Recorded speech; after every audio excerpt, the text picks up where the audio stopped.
Basically ನಾನು big boss ಬಗ್ಗೆ ನನ್ನದೊಂದು ಪರ್ಸ್ನಲ್ ಒಪಿನಿಯನ್ ಇತ್ತು. ಸೊ ಬಿಗ್ ಬಾಸ್ನ ಮಕ್ಕಳಿಗಾಗಿರ್ಬೋದು, ಇಲ್ಲ ನಿಮ್ಮ ಮನೆಯಲ್ಲಿರುವಂಥ ಹೆಣ್ಮಕ್ಳಿಗೆ ಜಾಸ್ತಿಯಾಗಿ ತೋರಿಸೋದಕ್ಕೆ ಹೋಗಬೇಡಿ ಅಂತ. ಅದರ ಎಫೆಕ್ಟ್ ನೆನ್ನೆ ನಾನು ಮಾಡಿರುವಂತಹ ವಿಡಿಯೋಗಳಿಗೆ ಬಂದಿರುವಂತಹ ಕಮೆಂಟ್ಸ್, ಅವರೇಜ್ ನೋಡಿರುವಂತಹ ಯಾರು ಆಡಿಯನ್ಸ್ ಇದ್ದಾರೆ ಅವರೆಲ್ಲರೂ ಫೀಮೇಲ್. ಆ್ಯಂಡ್ ಅವರ ಕಮೆಂಟ್ಸ್ ತುಂಬಾ ಚೆನ್ನಾಗಿತ್ತು. ಅದನ್ನು ನಾನು ತುಂಬ ಜನರಿಗೆ ನಾನು ಹೇಳಬೇಕು, ಯಾಕೆ ಈ ವಿಡಿಯೋವನ್ನು ಮಾಡ್ತಾ ಇದ್ದೀನಿ ಅಂತ ಹೇಳಿದ್ರೆ, ಬೇಸಿಕಲಿ ನಾನು ಪ್ರತಿಯೊಬ್ಬರಿಗೂ ಅಲ್ಲಿ ಕಮೆಂಟ್ ಸೆಕ್ಷನಲ್ಲಿ ನಾನು ಆನ್ಸರ್ ಮಾಡ್ತಾನೇ ಬಂದೆ. ಬಟ್ ನನಗೆ ಪರ್ಸ್ನಲಾಗಿ ನನಗೊಂಚೂರು ಇಶ್ಯೂಸ್ ಇತ್ತು. ಸೊ ನನ್ನ ಕಮೆಂಟ್ ಎಲ್ಲದಕ್ಕೂ ರಿಪ್ಲೈ ಮಾಡೋದಕ್ಕಾಗಲಿಲ್ಲ. ಸೊ ನಾನು ಅದಕ್ಕೆ ರಿಪ್ಲೈ ಮಾಡ್ತಾ ಹೋಗಿಲ್ಲ. ನಾನು ಯಾವ ವಿಡಿಯೋದಲ್ಲೂ ನಾನು ಹೇಳಲ್ಲ ಜಾಸ್ತಿ. ಬಟ್ ನಾನು ಈ ವಿಡಿಯೋದಲ್ಲಿ ಪರ್ಟಿಕ್ಯುಲರಾಗಿ ಹೇಳ್ತೀನಿ, ನಿಮಗೆ ನಮ್ಮ ವಿಡಿಯೋದಲ್ಲಿ ಏನಾದರೂ ರಾಂಗ್ ಅಂತ ಕಾಣಿಸಿದ್ರೆ ದಯವಿಟ್ಟು ಸಬ್ಸ್ಕ್ರೈಬ್ ಮಾಡ್ಕೊಳ್ಳಿ. ಯಾಕಂತ ಹೇಳಿದ್ರೆ ನಾವು ಏನು ಮೆಸೇಜ್ ಪಾಸ್ ಮಾಡ್ತೀವಿ ಅಂತೇಳಿ ಒಂದು ವಿಡಿಯೋದಲ್ಲಿ ನೀವು ಡಿಸೈಡ್ ಮಾಡಬೇಡಿ. ಅರ್ಥ ಆಯ್ತಾ? ಸೊ ಒಂದು ವಿಡಿಯೋದಲ್ಲಿ ದಯವಿಟ್ಟು ಯಾರನ್ನೂ ಜಡ್ಜ್ ಮಾಡೋದಕ್ಕೆ ಹೋಗಬೇಡಿ. ಆ್ಯಸ್ ಎ ಒಂದು ಕಂಟೆಂಟ್ ಕ್ರಿಯೇಟರ್ ಆಗಿ ನನ್ನನ್ನು ಸೇರಿಸ್ಕೊಂಡು ಪ್ರತಿಯೊಬ್ಬ ಕಂಟೆಂಟ್ ಕ್ರಿಯೇಟರ್ನೂ ಅಷ್ಟೇ. ಆ್ಯಂಡ್ ನಾನು ಇಲ್ಲಿ ಯಾವುದೋ ಒಂದು ವಿಡಿಯೋಗೆ ರಿಯಾಕ್ಟ್ ಮಾಡ್ತಾ ಇಲ್ಲ. ನಾನು ಇವರು ಸರಿ ಇವರು ತಪ್ಪು ಅನ್ನುವಂತಹ ಯಾವುದೇ ಒಂದು ವಿಚಾರವನ್ನು ನಾನು ಇಲ್ಲಿ ಹೇಳ್ತಾ ಇಲ್ಲ.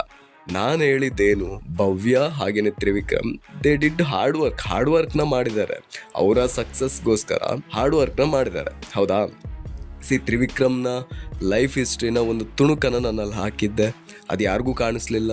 ಅಲ್ಲೊಂದು ರೈಟ್ ಮೆಸೇಜನ್ನು ನಾನು ಪಾಸ್ ಮಾಡಿದೆ. ಏನು ಅಂತ ಹೇಳಿದ್ರೆ, ಒಬ್ಬ ವ್ಯಕ್ತಿ ಯಾವುದೋ ಒಂದು ಕೆಲಸನ ಮಾಡಿ ಇಂತಹ ಒಂದು ಶೋಗೆ ಬಂದ ನಂತರ ಆತನಿಂದ ಒಳ್ಳೆಯ ಮೆಸೇಜ್ ಪಾಸ್ ಆಗಬೇಕು ಜನಗಳಿಗೆ ಅನ್ನೋದು ನನ್ನ ಉದ್ದೇಶ ಆಗಿತ್ತು. ಆ ವಿಡಿಯೋದಲ್ಲೇ ಹೇಳಿದ್ದೀನಿ, ಏನಕ್ಕೆ ಈ ರೀತಿಯಾದಂಥ ಫ್ಯಾನ್ ಪೇಜ್ಗಳನ್ನು ಕ್ರಿಯೇಟ್ ಮಾಡಿಕೊಂಡು ನಿಮ್ಮ ಟೈಮ್ನ ವೇಸ್ಟ್ ಮಾಡ್ತಿದ್ದೀರಂತ ನನ್ನ ಕ್ವಶನ್ ಆಗಿತ್ತು. ಬಟ್ ಆ ಉದ್ದೇಶನ ನೀವು ಏನಕ್ಕೆ ಅರ್ಥ ಮಾಡ್ಕೊಳ್ಳಿಲ್ಲ ಅಂತ ನನಗೂ ಗೊತ್ತಿಲ್ಲ. ಬಟ್ ನಾನು ಅಲ್ಲೊಂದು ಮಾತನ್ನು ಹೇಳಿದೆ, ತ್ರಿವಿಕ್ರಮ್ ಅನ್ನುವಂತಹ ಹೆಸರಿಂದ TRI ಹಾಗೇನೆ ಭವ್ಯ ಅನ್ನುವಂಥ ಹೆಸರಿನಿಂದ VYAನ ತಗೊಂಡು ತ್ರಿವ್ಯ ಅಂತ ಹೆಸರಿಟ್ಟಿದ್ದೀರಲ್ಲ, ಅದಕ್ಕೆ ಇನ್ಫೋ ಅಂತ ಇಡಿ, ಇಂಟರ್ನ್ಯಾಷನಲ್ ಫೂಲ್ಸ್ ಅಂತ ಇಟ್ಕೊಳ್ಳಿ ಅಂತ. ನಾನು ನಾರ್ಮಲ್ ಆಗಿ ಆಡಿಯನ್ಸ್ಗೆ ರೆಸ್ಪೆಕ್ಟ್ ಮಾಡ್ತೀನಿ. ನಾರ್ಮಲ್ ಆಗಿ ನಾನು ಎಲ್ಲರ ಕಮೆಂಟ್ಸ್ನ ಓದ್ತೀನಿ, ಎಲ್ಲರ ಕಮೆಂಟ್ಸ್ಗೆ ನಾನು ರಿಪ್ಲೈ ಮಾಡ್ತೀನಿ. ನನ್ನಿಂದ ಸಾಧ್ಯ ಆದಷ್ಟು ಪಾಸಿಟಿವ್ ಏನು ಮೆಂಟ್ಯಾಲಿಟಿ ಇರುತ್ತೆ ನಾನು ಅದನ್ನು ಸ್ಪ್ರೆಡ್ ಮಾಡ್ತಾನೆ ಹೋಗ್ತೀನಿ. ಬಟ್ ಯಾವಾಗ ಈ ರೀತಿಯಾದಂತಹ ಕಮೆಂಟ್ಸ್ಗಳು ಬರ್ತಾ ಹೋಗುತ್ತೋ ಆವಾಗ ನಮಗೂ ಅನಿಸುತ್ತೆ. ಹೇಗೆ ಅಂತ ಹೇಳಿದ್ರೆ, ನಾನು ಹೇಳ್ತೀನಿ ಕೇಳಿ. ಬಿಗ್ ಬಾಸ್ನ ಬೇಸಿಕ್ ಕಾನ್ಸೆಪ್ಟ್ ಇರೋದು, ಒಂದು ಮನೆಯಿಂದ ಯಾವ ರೀತಿ ನಾವು ನಡ್ಕೊಳ್ಬೋದು, ಒಂದು ಮನೆಯಲ್ಲಿ ನಾವು ಹೇಗೆ ಪ್ರೀತಿ, ವಿಶ್ವಾಸ, ವಾತ್ಸಲ್ಯದಿಂದ ಬದುಕ್ಬೋದು ಅನ್ನೋದು ಬೇಸಿಕ್ ಕಾನ್ಸೆಪ್ಟ್. ಇದು ನಾರ್ಮಲ್ ಆಗಿ 80% ಜನಗಳಿಗೆ ಗೊತ್ತಿಲ್ಲ, ಬಿಗ್ ಬಾಸ್ ಆಡಿಯನ್ಸ್ಗೇನೆ ಗೊತ್ತಿಲ್ಲ.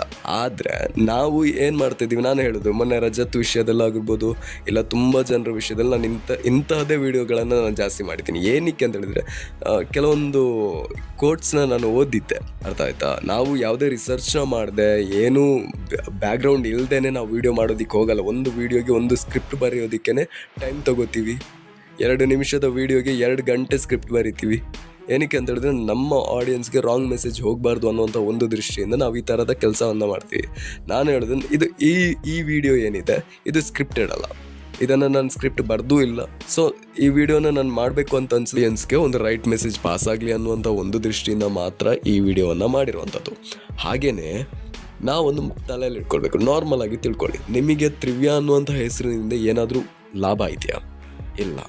ತ್ರಿವಿಕ್ರಮ್ ಅಕಸ್ಮಾತ್ 50 ಲಕ್ಷ ಗೆದ್ದರೂ ಕೂಡ ಏನಾದರೂ ಯೂಸ್ ಇದೆಯಾ? ಇಲ್ಲ. ಭವ್ಯವಿನ್ನಾದರೂ ಯೂಸ್ ಇದೆಯಾ? ಇಲ್ಲ.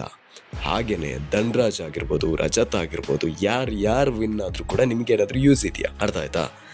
ಆದರೆ ಇಲ್ಲಿ ನಿಮಗೆ ಏನೆಲ್ಲ ಎಫೆಕ್ಟ್ ಆಗ್ಬೋದು ಅಂತ ನಾನೊಂದು ಜಸ್ಟ್ ಒಂದು ಎಕ್ಸಾಂಪಲ್ನ ನಾನು ಕೊಡ್ತಾ ಹೋಗ್ತೀನಿ.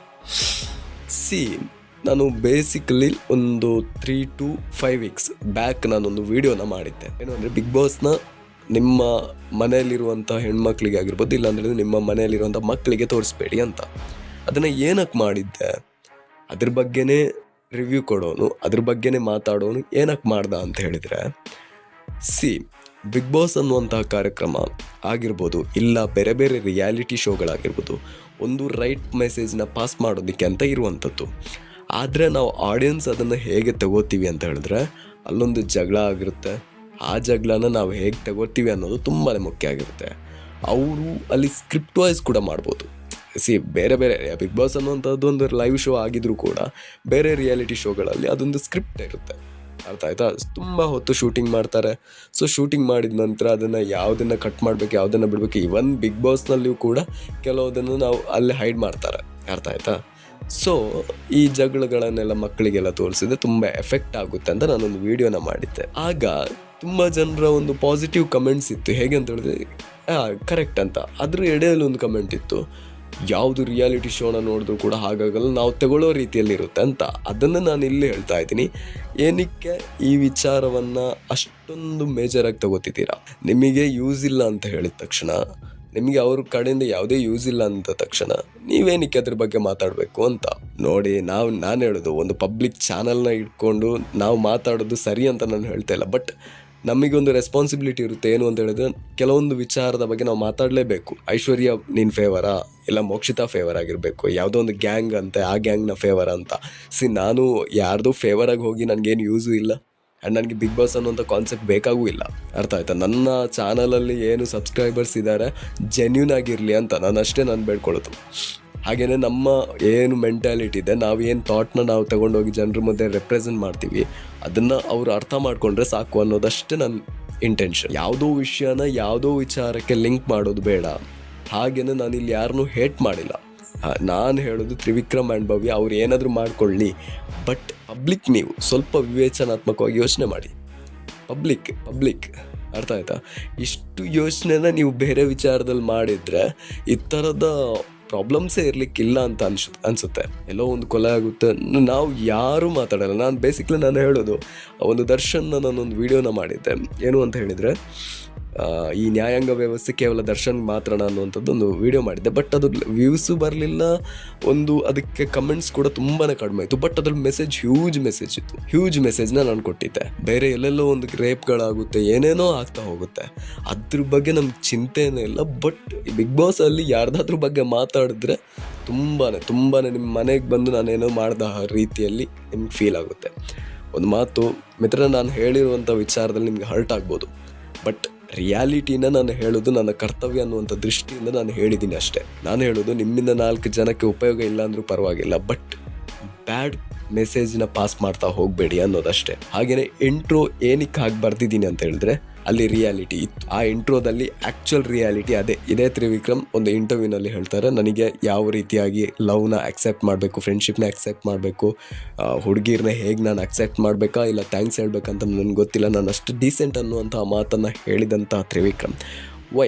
ಒಂದು ಮಾತು, ಯಾವುದೋ ಒಂದು ರಿಯಾಲಿಟಿ ಶೋವನ್ನು ನೋಡಿ ಇನ್ಸ್ಪೈರ್ ಆಗಿ ಕಮೆಂಟ್ಸ್ ಹಾಕುವಂಥ ನಾವುಗಳು ಯಾಕೆ ಯಾವುದೋ ಒಂದು ಸ್ಟೋರಿಗಳನ್ನು ನೋಡಿ ಇನ್ಸ್ಪೈರ್ ಆಗಿ ನಮ್ಮ ಲೈಫ್ನ ನಾವು ಚೇಂಜ್ ಮಾಡ್ಕೊಳ್ಳೋದಿಲ್ಲ? ಇದಷ್ಟೇ ನನ್ನ ಕ್ವೆಶ್ಚನ್. ಸಾಧ್ಯ ಆದರೆ ಈ ವಿಡಿಯೋಗೆ ಕಮೆಂಟ್ ಮಾಡಿ. ಧನ್ಯವಾದಗಳು.